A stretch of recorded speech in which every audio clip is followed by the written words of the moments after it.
Chè xuân.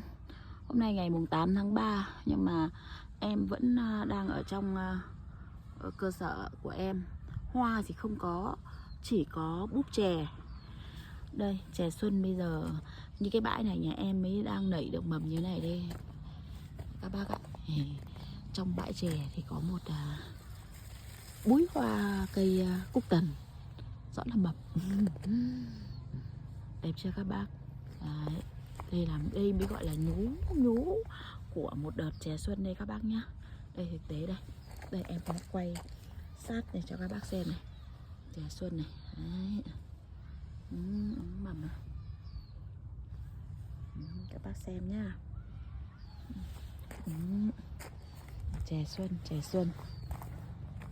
Đấy.